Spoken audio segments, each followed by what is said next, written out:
It never gets old! I fucking love this bike. It is so fast, it's ridiculous.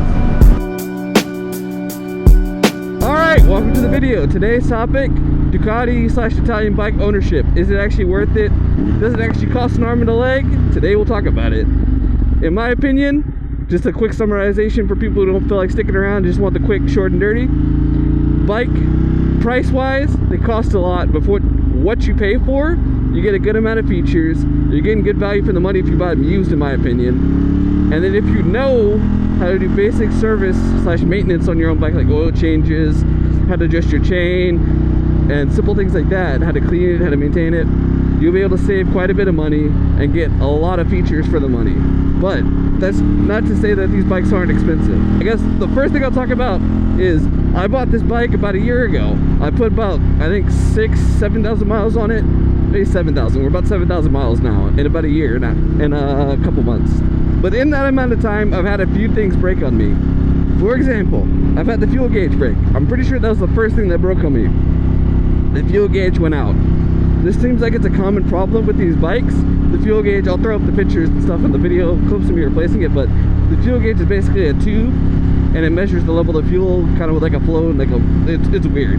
It's not like a traditional one where you have like the float on like a bar that goes up and down. This one's like a tube. But anyways though, the main point is that it's common for those to break.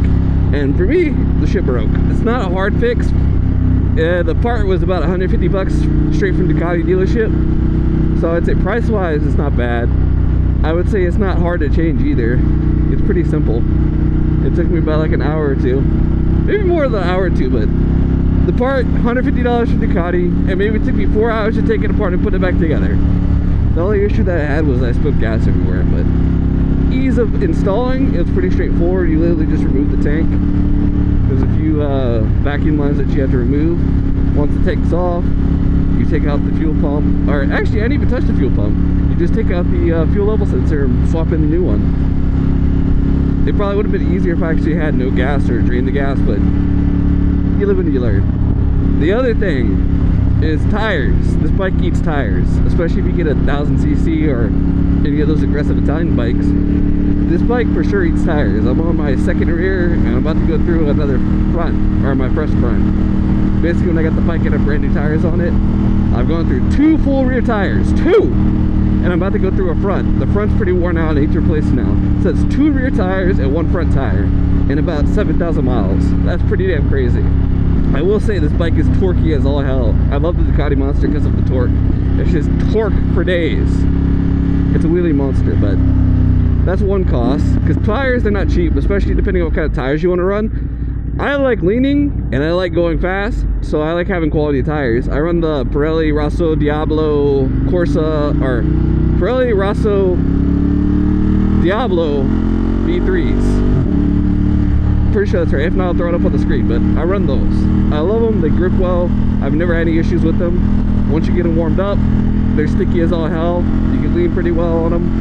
I enjoy them. But I will say they're pretty pricey. Like the rears, I think they're like 200 bucks a piece. Front, I think they're like 150 a piece. Mounted balance installed, I think you're at like 300 something, $400. Not cheap, especially if you plan on doing a lot of miles. It's not as cheap as other bikes. Like if you get a less aggressive, more beginner oriented or 600cc bike, you might not have to go through as many tires. But it all depends on what kind of tires you want to run. Tires are tires, in my opinion.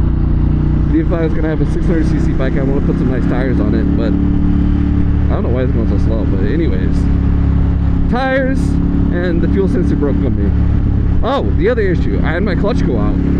So for those who don't know, the Ducati, or at least the Monster, has a hydraulic clutch, as you can see. There's no cable, so you got a hydraulic line that goes down to the, well, you have the master and you have the slave. Basically, from sitting in traffic and going to events and stuff like that, where I was just sitting in traffic, just cooking the fluid, it basically got air in there, so the clutch, it was still working, but it's just disgusting. Like the clutch wasn't engaging as it used to. It just basically ended up with dirty fluid and air in it from getting cooked from the heat and just sitting in traffic and just baking. But it's pretty straightforward on how to fix it. I literally just got some more fluid from Cycle Gear, got my bleeder, bled the fluid from the slave and from the master. Clutch works fine again. I've had to bleed it for, I don't know, I think I had to bleed it maybe like 6 months into riding the bike, and then I haven't had to bleed again. I still got plenty of fluid. I can bleed it whenever.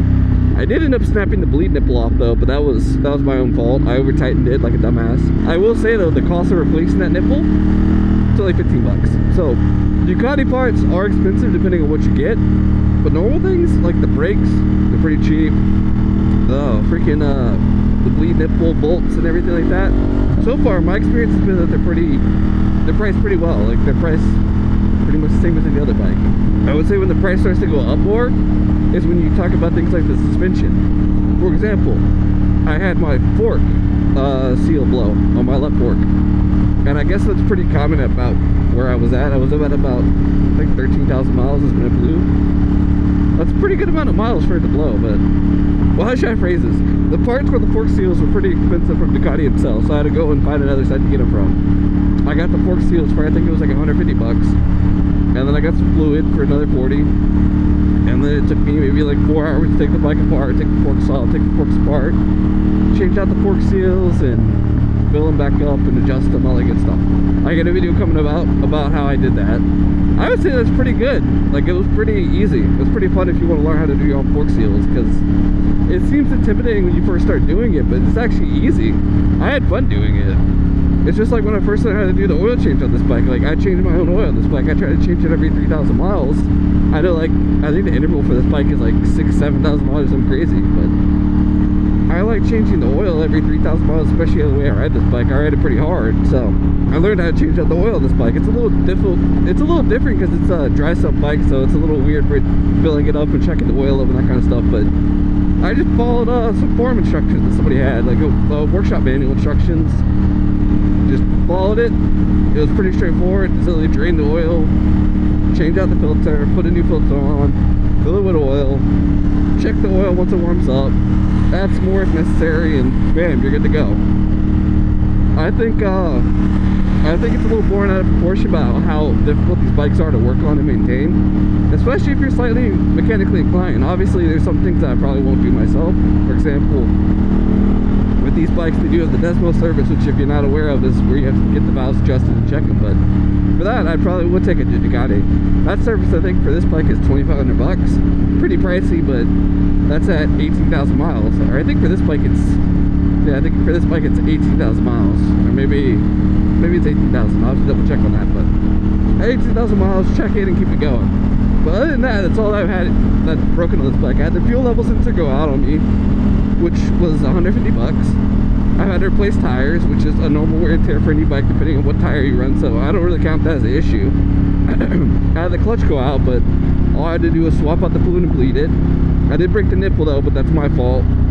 If you don't manhandle like I did, you won't have that issue.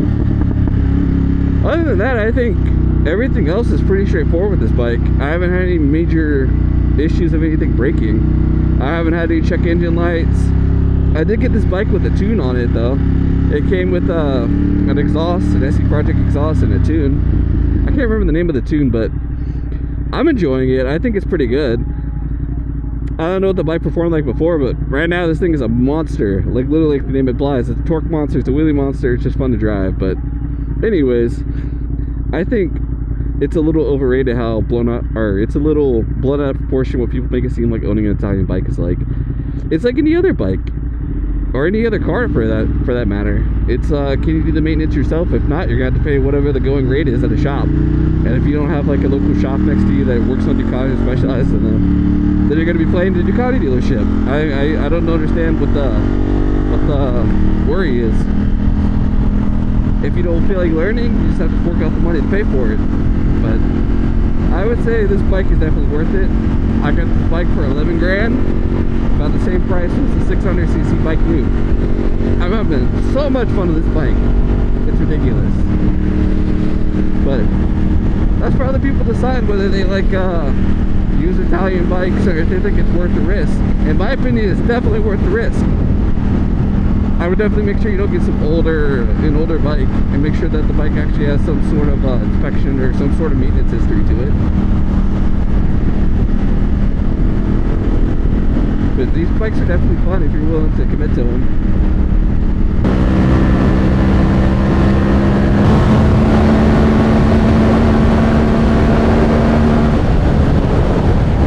never gets old! Fucking love this bike.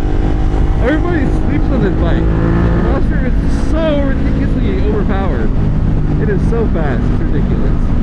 So fast. It's buttery smooth. I would say that, depending on what kind of bike you want, whether it's Ducati, Aprilia, or even any other expensive bike, whether it's old or new, I'd say they're all a good choice depending on your needs. What kind of bike are you trying to get? What are you going to do with it? How are you going to use it? Where are you going to ride it at? It's definitely worth it to get an old Italian bike, even newer. I'd say that if you're mechanically inclined, it's worth it. If you have the money to afford taking it to a shop and do the maintenance, it's worth it as well. But it just depends on your needs. I hope you enjoyed.